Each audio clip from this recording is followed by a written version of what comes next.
y a presque 2 ans déjà, j'ai eu l'idée de ce podcast, C'est le chemin qui compte, et c'est Elisabeth Moreno qui m'a fait la joie d'être ma première invitée.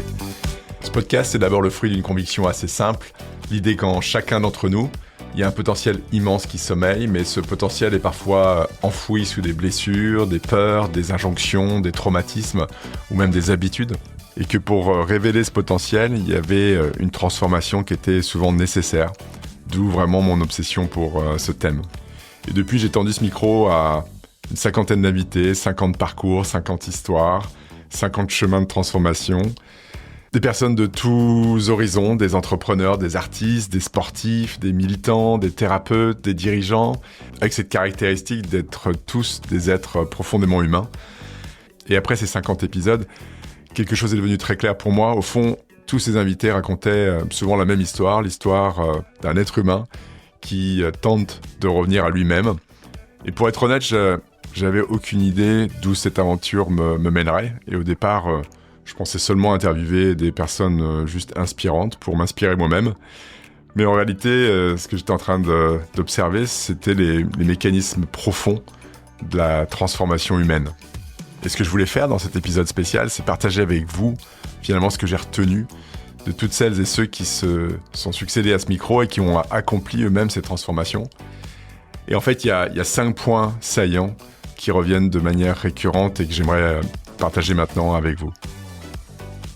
Alors le premier point, c'est que la transformation, elle naît souvent dans l'adversité et rarement dans le confort. Chez Simon Hamelin, par exemple, dans l'épisode 45, l'adversité, ça prend la forme d'un burn-out massif, d'une dépression très grave, de dépendance, d'un profond mal-être existentiel. Et Simon, il raconte ce moment où il n'y a plus rien qui fait sens pour lui. C'est précisément là, dans ce moment d'effondrement, qu'il commence à arrêter de fuir, de se fuir à lui-même. Il commence le yoga, la méditation, une véritable exploration intérieure, jusqu'à finalement transformer cette crise en une espèce de quête de conscience et de sens. Chez Théo Scoubla, dans l'épisode 33, l'adversité pour lui apparaît très tôt. À seulement 11 ans, Théo il va traverser une grave dépression. Il parle aussi de déterminisme social, du sentiment de devoir limiter certaines parties de lui-même pour s'intégrer. Puis un jour, cette colère devient fertile et cette blessure intime, elle va se transformer progressivement en un projet de société qui est de permettre à des milliers de réfugiés de trouver leur place, précisément dans la société. Chez Johan Duclos, l'épisode suivant, l'épisode 34, tout commence avec l'effondrement de son rêve, une blessure sportive qui va stopper brutalement sa carrière de footballeur, puis plus tard, un échec entrepreneurial, la culpabilité, le retour à zéro. Et Johan raconte quelque chose de très fort, que la vraie transformation, en fait, c'est pas de résister à son histoire, mais c'est vraiment de faire la paix avec elle. Et plus les épisodes avançaient, et plus je comprenais quelque chose. Le chaos, finalement, l'adversité, ça n'interrompt pas toujours le chemin. Parfois, le chaos et l'adversité est le chemin. Et donc, beaucoup d'invités m'ont montré que leur plus grande crise avait aussi été leur plus grande porte d'entrée vers eux-mêmes. La deuxième chose qui est revenue presque systématiquement, c'est le connais-toi toi-même et aussi l'importance de se faire accompagner pour mieux se connaître soi-même. Et après 50 épisodes, j'ai le sentiment que presque tous les chemins de transformation ramènent finalement à cette question: qui je suis vraiment derrière les rôles, les attentes, les conditionnements, les peurs et les stratégies d'adaptation qu'on peut développer. Chez Christine Donnement, par exemple, le 3e épisode, cette quête, elle commence très tôt avec une blessure profonde, le décès de sa sœur, une expérience qui va déclencher progressivement une grande exploration intérieure. Et Christine raconte comment elle a passé une partie de sa vie à chercher qui elle était, ce qui l'animait profondément et comment finalement transformer cette douleur en conscience plutôt qu'en enfermement. Chez Laurent Cussinet, dans l'épisode 35, la connaissance de soi, elle passe par le corps, le théâtre, la méditation. Il explique comment certaines pratiques lui ont permis de sortir du personnage social pour accéder à quelque chose de beaucoup plus essentiel en lui. Comme si apprendre à habiter pleinement son corps, ça permettait aussi d'habiter pleinement sa vie. Chez Clara Deletraz, par exemple, l'épisode 32, il y a cette prise de conscience très forte.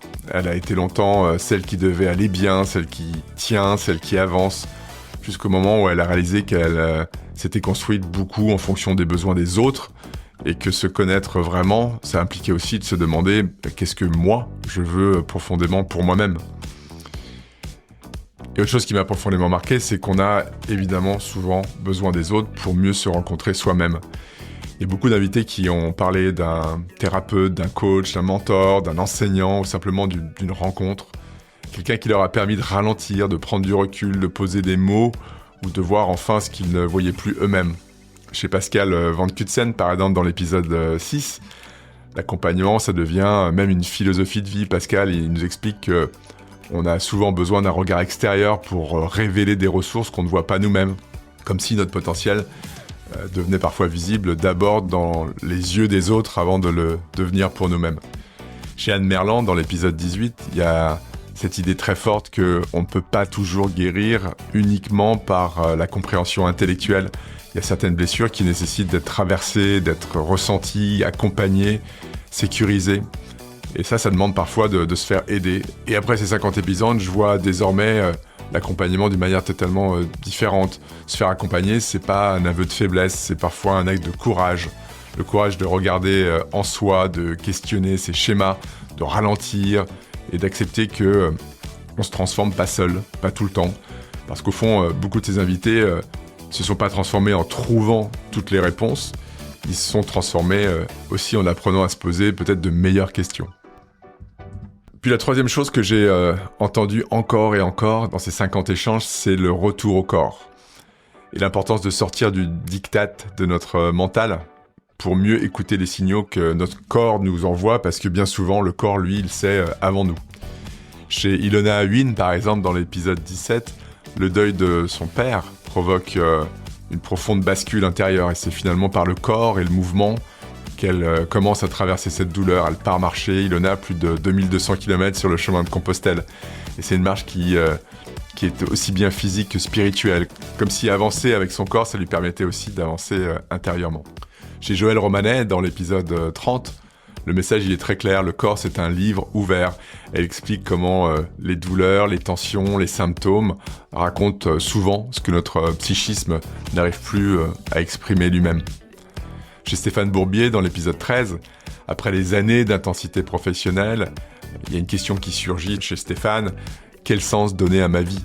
Alors il va ralentir, il va découvrir le yoga, la méditation, le vélo itinérant, et il va créer progressivement une vie qui est beaucoup plus alignée avec ses valeurs profondes. Et donc après ces 50 épisodes, il y a une conviction qui s'est profondément renforcée chez moi, c'est qu'on n'écoute pas assez son corps, parce que le corps, il sait souvent avant nous. Il sait quand on se trahit, quand on va trop vite, quand on n'est plus aligné, quand on vit trop loin de nous-mêmes. Alors l'idée c'est que ensemble on fasse peut-être cette démarche consciente de mieux écouter ce que notre corps a à nous dire. Le quatrième enseignement, quelque chose qui m'a profondément marqué, c'est que beaucoup d'invités ont passé une partie de leur vie à essayer d'être acceptables. Chez Pierre Alain, par exemple, dans l'épisode 15, ça passe par des années à cacher une partie de lui-même, jusqu'à ce coming out à 23 ans, un moment où il va enfin cesser de vivre selon le regard des autres pour commencer à vivre selon ses propres termes, selon sa propre vérité. Chez Julia Boivin, dans l'épisode 37, il y a cette fatigue immense, celle de devoir constamment s'adapter, être ni trop handicapé, comme elle dit, ni pas assez valide, comme si la société exigeait en permanence une version acceptable d'elle-même. Chez Nassim Merzouk, un des derniers épisodes, l'épisode 49, l'hypervigilance qu'il a développée pendant l'enfance va finalement devenir une compétence sociale pour lui. Lire les signaux, s'adapter, sentir les dynamiques invisibles. Mais derrière cette capacité, il y a aussi une véritable stratégie de survie. Et donc plus les épisodes avançaient, et plus il y avait une idée importante qui s'imposait, c'est que la transformation, c'est peut-être pas devenir quelqu'un d'autre, mais c'est finalement arrêter de se fuir, d'enlever les couches, les rôles, les masques, les conditionnements, les personnages, pour retrouver quelque chose de plus vrai, de plus vivant, et évidemment, de plus authentiquement soi-même. Et enfin, après 50 épisodes, voilà la 5e et peut-être la plus grande leçon que je retiens. Les humains, les êtres humains, sous-estiment profondément leur pouvoir de transformation. Chez Tito Diaz, dans l'épisode 11, il y a la guerre civile, les cartels en Colombie, la violence, l'exil, le déracinement. Et pourtant, il va transformer cette histoire en art, en transmission, en engagement écologique, en humanisme. Chez Taoufik Valipuram, dans l'épisode 39, les bouleversements familiaux et sociaux deviennent progressivement une capacité, celle de relier des mondes qui ne se parlaient jamais. Son parcours devient une tentative de réparer les fractures sociales à travers la rencontre et la représentation. Chez Elisabeth Moreno, dans les 2 premiers épisodes, il y a le déracinement, les discriminations, la pauvreté, le racisme, les responsabilités prises très tôt. Mais ce qui m'a profondément marqué chez elle, c'est sa capacité à ne jamais se laisser enfermer dans une identité imposée. Ni victime, ni symbole, ni case sociale. Et le parcours d'Elisabeth, ça raconte quelque chose de très puissant. On n'est pas condamné à devenir ce que notre environnement avait prévu pour nous et que la transformation personnelle, ça devient souvent une contribution au monde. Puis il y a eu certaines conversations qui m'ont rappelé que la transformation, elle n'est pas uniquement émotionnelle ou personnelle, elle peut aussi être intellectuelle, philosophique, presque existentielle. Chez Jacques Attali, dans l'épisode 22, ce qui m'a marqué, c'est cette quête permanente d'équilibre entre l'action, la pensée, la transmission et le sens. Et Jacques Attali, il a passé sa vie à observer les mutations du monde, à réfléchir aux grands mouvements de civilisation, mais aussi à interroger profondément la manière dont nous choisissons de vivre nos vies. Et derrière l'intellectuel, j'ai surtout entendu une invitation, ne pas traverser sa vie en pilote automatique. Son épisode, ça m'a rappelé quelque chose d'essentiel, la transformation. Ça commence aussi quand on accepte de penser notre existence, de questionner notre rapport au temps, au pouvoir, à l'argent, à la réussite, au bonheur, et finalement à notre contribution au monde. Au final, ce qui m'a profondément touché, c'est que beaucoup de ces invités ne se pensaient pas extraordinaires. Beaucoup doutaient, beaucoup se sentaient perdus, illégitimes, parfois cassés, différents, et pourtant toutes et tous se sont transformés. Ce qui me laisse penser finalement que la transformation, c'est pas l'affaire de quelques-uns, mais c'est accessible au plus grand nombre. Donc voilà, je récapitule ces 5 grands enseignements. 1. La transformation naît souvent dans l'adversité et pas dans le confort. 2. L'importance du connais-toi toi-même et de se faire aider pour mieux se connaître. 3. L'importance du retour au corps, qui sait souvent bien avant nous. 4. La transformation, c'est pas devenir quelqu'un d'autre, mais c'est devenir soi-même. Et enfin, on sous-estime souvent notre pouvoir de transformation et notre capacité à contribuer au monde. Finalement, je voudrais partager avec vous quelque chose que j'anticipais pas forcément en débutant cette aventure il y a presque 2 ans. Interviewer les autres sur leur transformation, ça a aussi contribué à ma propre transformation. D'abord, j'ai compris pas mal de choses, j'ai acquis une meilleure compréhension des mécanismes de transformation humaine que j'essaie de partager dans ce podcast. J'ai compris que la transformation, elle est rarement linéaire, elle passe par des détours, des crises, des rencontres, des ralentissements, des effondrements, des retours au corps, et souvent par le courage de regarder enfin sa vérité en face.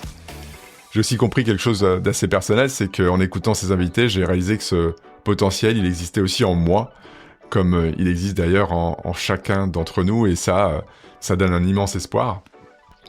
Et avec le recul, ce qui me bouleverse encore maintenant, ce sont les moments où les invités cessent de raconter une histoire pour vraiment commencer à se révéler, à parler d'eux profondément. Des moments où l'émotion, elle devient évidemment plus forte que le personnage. Parce qu'au fond, ce qui nous touche le plus les uns les autres, c'est pas la perfection, c'est évidemment l'authenticité. Alors je voudrais remercier ces 50 invités parce que chacun d'eux finalement m'a transformé un peu et avant de conclure cet épisode un peu spécial, j'ai envie de tendre à nouveau mon micro à celles et ceux qui ont fait vivre cette première saison. Et je leur ai demandé de répondre à 2 questions simples, mais qui disent souvent beaucoup. La première, c'est qu'est-ce que ça signifie pour toi ? C'est le chemin qui compte. Et puis la seconde, c'est quel souvenir tu gardes de cette expérience, de t'être confié sur ce thème de la transformation. Et vous allez voir que leurs réponses racontent finalement bien mieux que moi ce qu'est devenu ce podcast au fil des épisodes. Alain Toledano.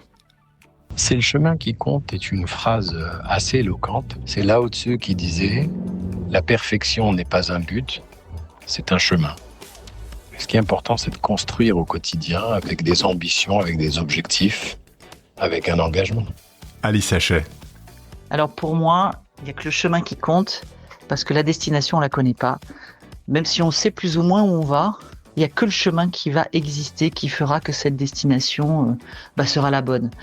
Donc profitons du paysage, de tous les détours que ça va nous demander, des arrêts, des moments de contemplation, des moments où ça va monter, ça va grimper, des moments où ça va descendre rapidement.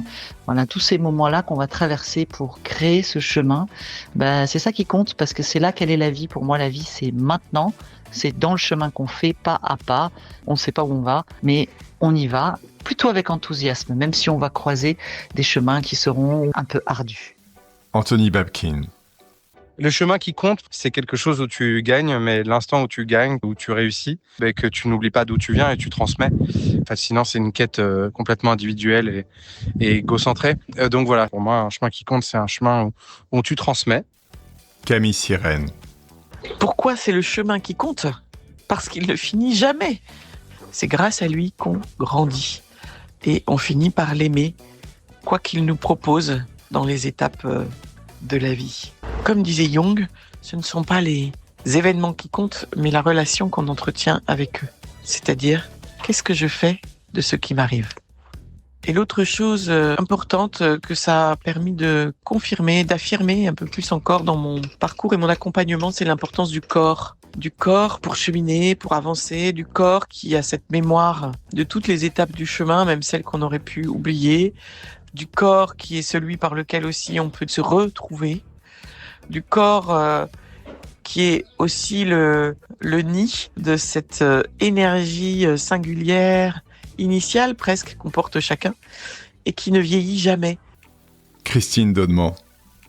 Que signifie c'est le chemin qui compte ? Je pense que c'est d'abord le mot chemin qui est important, plus que le reste. Le chemin, c'est quelque chose d'intime pour chacun de nous. C'est à la fois un commencement, c'est quelque chose dont on sait qu'un jour ça se terminera, forcément. Mais en attendant, entre ce commencement et cette fin, il y a automatiquement quelque chose qui est de l'ordre de l'intime. Et en ce qui me concerne, véritablement, mon chemin, c'est ce que je n'arrêterai pas d'entreprendre jusqu'à la fin de ma vie.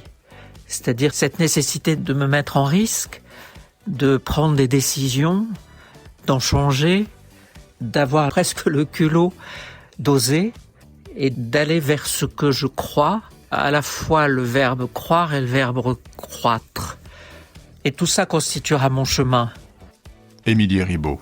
Ce que ça signifie et ce que je garde de nos échanges, c'est vraiment s'offrir le cadeau de prendre le temps de regarder le chemin parcouru et non pas de rester figé sur où on est aujourd'hui, mais regarder déjà tout ce qu'on a parcouru et ce qu'on souhaite parcourir pour la suite. Isabelle Poirot. C'est le chemin qui compte. Pour moi, c'est que la vie est longue, qu'il faut lui faire confiance, garder l'espoir quand le chemin s'en va vers des profondeurs bien difficiles. Et puis, vivre aussi à 1000% le présent, quand la joie et l'amour sont là. Et puis, ce chemin, il est là pour apprendre, c'est ça l'essentiel. Apprendre à donner et apprendre à recevoir quoi ? De l'amour. Et les deux, donner et recevoir. L'un ne va pas sans l'autre. Jean Guo. Pour moi, c'est le chemin qui compte. C'est l'idée que ce sont vraiment les parcours, les apprentissages qui comptent plus que juste la destination elle-même. Parce qu'avec le recul, mes apprentissages les plus profonds sont souvent venus des moments où les choses ne se passaient pas si bien, ou plus en fait des challenges. Et c'est là vraiment qu'on grandit, qu'on se remet en question et qu'on évolue vraiment. Joël Romanet. Pour moi, c'est le chemin qui compte. Eh bien, des témoignages de vie qui sont bien interrogés, qui permettent de réaliser toute la diversité des chemins empruntés et qui sont venus aussi enrichir mon propre chemin. Jonathan Bordereau. Qu'est-ce que signifie pour moi ? C'est le chemin qui compte. C'est un peu le sens de la vie en fait. On a beau vouloir accomplir des choses incroyables, se donner des objectifs. La vérité, c'est que une fois accompli ou une fois réalisé, une fois obtenu, finalement, ça n'a plus autant de sens que ça en avait au départ. Et la réalité, tout ce qui nous reste, c'est le chemin parcouru. comment on va du début à la fin, comment on le vit, avec qui on le partage. C'est le chemin qui compte. Voilà ce que ça signifie pour moi. C'est le sens de la vie. Tito Diaz. Que signifie pour moi, c'est le chemin qui compte. Pour moi, c'était une belle rencontre. C'est toujours une opportunité de transmettre un peu mon parcours, tout ce que je fais pour m'intégrer dans la société française. Et toi, Thierry, nous permet à nous de laisser une trace de tout ce qu'on a vécu et envie de continuer à faire. En tout cas, merci beaucoup et c'est le chemin qui compte. Gracias. Yann Lavoie. Le chemin qui compte, c'est le chemin de la vie, celui des rencontres, de l'épanouissement. Mais le revêtement du chemin pour moi, c'est l'amour et la famille. Sans être aimé, sans aimer, il n'y a pas de chemin possible. Mon souvenir est très précis, c'était chez toi au printemps 2024. Mon amour allait s'éteindre et nous le savions, tous les deux. Et je me souviens d'avoir pleuré derrière le micro parce que je m'apercevais à chacune de tes questions qu'Isabelle avait éclairé mon chemin. Mieux, elle l'avait sublimé pendant 40 ans et qu'il allait faire noir, seul, sur ce chemin. Voilà, on arrive à la fin de cet épisode spécial qui célèbre la fin de cette première saison et j'espère le début de la deuxième. Et avant de se quitter, je voulais surtout vous dire que ce podcast, évidemment, il existe aussi et surtout grâce à vous.